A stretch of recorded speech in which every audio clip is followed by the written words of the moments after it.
galerinha aí do 8º ano. Bom dia, né? Vamos agora a mais uma correção das nossas atividades e hoje nós vamos corrigir as atividades referentes ao bloco 11. Isso mesmo, já estamos no bloco 11.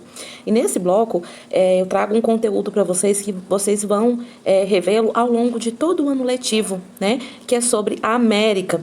Então, ao longo do nosso ano letivo, nós vamos estudar bastante sobre esse continente, né? Nas características de regionalização, as características físicas, culturais, sociais e também vamos estudar bastante sobre o continente africano, né? E lá no 9º ano vocês vão complementar os estudos dos outros continentes, como eu já citei para vocês anteriormente, ok? Então, vamos começar aí o nosso bloco 11, a nossa correção, com a leitura deste texto, né? Que traz aí o conceito de Estado e nação, que nós aprendemos anteriormente. Então, vamos recapitular. Olha, os conceitos de Estado e de nação são comumente utilizados como sinônimos, mas, na verdade, têm significados distintos, né? Ou seja, diferentes. Estado, lembrando que esse Estado é o Estado com E maiúsculo, né? Que é diferente do Estado com E minúsculo, que vocês já viram, né? Que o Estado com E minúsculo é o conceito da regionalização interna de um país, né? Enquanto Estado com E maiúsculo representa o conjunto de instituições que controlam e administram com soberania determinado território, né? A nação, entretanto, ela refere-se às ideias de pertencimento e sentimento comum compartilhados por um povo, cultura, hábitos, língua, etc. Ou seja, uma identidade própria. E nós vimos anteriormente que nem sempre uma nação ela corresponde a um Estado, né? Em um Estado, que é um conjunto, né, de instituições que administram um país, aí vai desde governantes até o setor público, né, a escola pública, a polícia que presta um serviço público, os hospitais também que prestam um serviço público, que é o serviço destinado à população. Esse é o Estado, é o conjunto dessas instituições regidas por um representante, né? No nosso caso aqui, o nosso presidente, juntamente com os governadores, prefeitos, né? Vereadores, deputados e todo o pessoal político, né? O acervo político que nós temos. A nação é diferente, né? Ela corresponde a um conjunto, a um grupo que tem características semelhantes. Eu dei até o exemplo para vocês aqui dos indígenas, né? Eles formam uma nação, porém, eles não têm um território próprio que só tem indígenas, né? Que só tem os índios. Hoje é miscigenada a população do Brasil, né? Nós temos diferentes culturas, diferentes nações, né? Nós podemos citar aqui, como outro exemplo de nação, os ciganos, né? Que tem um modo de viver, um hábito, até a própria linguagem, a história deles é diferente da nossa. Então, olha, só aqui nós temos a nossa nação, nós temos a nação indígena, nós temos os ciganos, né? Então, são 3 nações diferentes que vivem em um mesmo estado, né? Olha, dessa forma, é possível a existência de uma nação sem que ela tenha um território definido, como eu já falei para vocês. Já o Estado-nação, por sua vez, é um conceito que alia as 2 definições. É caracterizado por um território onde vive um povo com identidade em comum e cujo governo é soberano, né? Um governo para toda a nação. Podemos afirmar que o Brasil é um Estado-nação, né? Porque possui um governo que atende todas as nações, né? Todo o seu povo, com suas diferentes culturas, com seus diferentes hábitos, né? Mas ele possui um representante para todas as nações. Então, o Brasil é considerado um Estado-nação.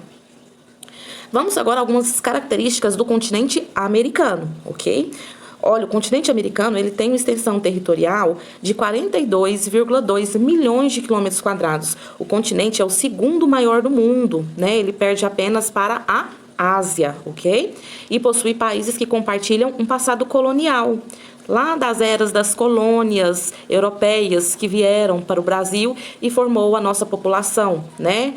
Que tem traços também na nossa cultura, tanto as colônias que vieram da Europa como da África. Então, por isso, né, nós temos aí, como cita no texto, uma grande diversidade cultural. Misturou indígenas, misturou os europeus, misturou os africanos, os asiáticos que vieram também, né? E formou essa diversidade populacional, essa diversidade cultural que hoje é o Brasil, né? Brasil do índio, Brasil do branco, Brasil do pardo, Brasil do negro, Brasil de todas as cores, Brasil de todas as culturas, né? Diferentes culturas que vivem em harmonia, né? Podemos dizer assim. Considerando o critério geográfico, o continente foi dividido em 3 porções. Lembrando que essa é apenas uma das formas de dividir o nosso continente, que leva em conta critérios físicos, né? Critérios naturais, critérios de posição geográfica e de características naturais de cada parte do nosso continente. Então, como vocês já viram, né, regionalizar uma área é dividi-la. E o continente americano, ele tem diversas formas de regionalização. E a mais utilizada, que vocês mais vão estudar, é a regionalização física. Divide o nosso Brasil em 3 porções. Vamos lá. América do Norte, né? A América do Norte é compreendida por 3 países, que é o Canadá, o México e os Estados Unidos, né? Canadá, Estados Unidos e México. Esses 3 formam a América do Norte, ok? A América Central, né, que tem diversos países, não tem como eu falar o nome de todos aqui para vocês, porque são muitos, né, é toda aquela parte do meio, aquele istmo, né, que liga a América do Norte e a América do Sul. Então, todos aqueles países, incluindo aquelas ilhas, formam a América Central. E a América do Sul, composta aí por 12 países e o Brasil é um deles, né? Tomando como critérios de regionalização o tipo de colonização, temos o continente dividido em 2 porções. Então, essa que eu falei para vocês anteriormente é analisando a parte física, a parte natural. Agora, se a gente for analisar a parte cultural, né, que a gente herdou dos colonizadores, a América é dividida em 2 porções. A América anglo-saxônica, né, que foi mais colonizada por outros europeus, principalmente, né, pela Inglaterra, e eram colônias mais, né, de colônias que vieram para habitar, e nós temos a América Latina, que receberam mais as colônias de exploração das nossas matérias-primas, né, mais Espanha e Portugal, né. A gente consegue perceber isso na nossa língua, né, na língua falada. A língua falada na América anglo-saxônica, né, que são 2 países, Estados Unidos e Canadá, é o inglês, né, o inglês justamente porque foram áreas colonizadas pela Inglaterra, onde o idioma oficial é o inglês. E nos outros países, né, na maioria dos outros países é o espanhol, né? E aqui no caso do Brasil, o português, né? Porque foram países aí colonizados principalmente pela Espanha e Portugal. Então essa divisão aí, né? Essa outro tipo de regionalização, ela adota critérios de colonização, ok? Então América anglo-saxônica e América Latina. Aí tem uma sugestão para vocês ampliarem o conhecimento de vocês, né? Se vocês tiverem a oportunidade de assistir, assistam, porque é um resumo aí bastante interessante, né? Bastante pertinente, importante para o nosso conteúdo, que é um resumo sobre a regionalização do continente americano, as 2 formas de regionalização que a gente vai mostrar aqui no mapa. Então, nesse primeiro mapa, no mapa 1, nós temos aqui, olha, essa parte em laranja aqui corresponde à América do Norte. Esse primeiro mapa, o mapa 1, adota critérios físicos, né? Então, temos aí a América do Norte, que é composta por 3 países, Canadá, né? A gente tem aqui o Canadá, os Estados Unidos e o México, ok? Toda essa parte vermelha aqui, né, corresponde à América Central, é a menor divisão, porém é a que tem mais países, né, e também é composto de várias ilhas aí. E nós temos a América do Sul, que é essa em verde aí, né, que é composta aí por 12 países. O maior país da América do Sul é justamente o Brasil, ok? E nós temos essa outra divisão aqui, que é a divisão que adota critérios da colonização. Então, nós temos a América anglo-saxônica, de rosa, né? E a América Latina, de verde, ok? Observem o México, que é esse país aqui, olha. Nessa parte aqui, no mapa físico, ele faz parte da América Central, mas no mapa cultural, sociocultural, ele faz parte da América Latina, né? Porque foi colonizado aí pelos mesmos países que colonizaram o restante da América do Sul, né? Então, de acordo com essa divisão, ele encaixa, né? Ele entra aí na América Latina, enquanto no outro mapa que adota critérios físicos, ele encaixa aí na América do Norte, ok? Então, lembrando, a América anglo-saxônica aqui são apenas 2 países, Canadá e Estados Unidos. Todos os outros países da América correspondem à América Latina, ok? Então, vamos lá, na letra A. Elabore um título para o mapa 1, considerando o tipo de regionalização apresentado, e em seguida descreva o critério adotado para a realização da regionalização. Então, aqui, ó, a gente pode dar um nome para esse mapa, é o mapa físico, né? Mapa físico da América, né? O critério utilizado aí, né, foram critérios físicos e naturais, ok? A posição geográfica, né, que é um critério físico, as características naturais, que é um critério natural. Então, essas duas características foram usadas.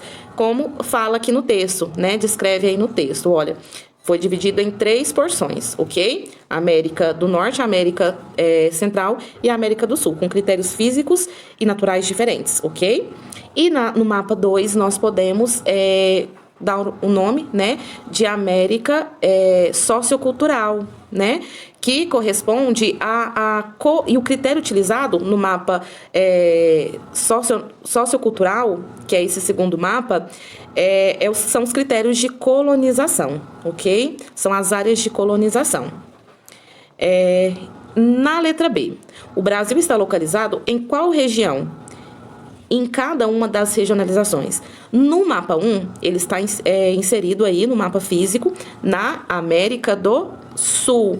E no mapa sociocultural, ele está inserido na América Latina, ok? Na 2, uma das formas de regionalizar a América é a partir dos critérios relacionados à colonização. Dessa forma, temos a América anglo-saxônica, porção colonizada principalmente pela Inglaterra, como eu citei anteriormente, e a América Latina, que é uma porção colonizada aí por Espanha e Portugal, mais pela Espanha do que por Portugal, né? Quais os reflexos da colonização podem ser observados nos países da América, considerando características econômicas e culturais?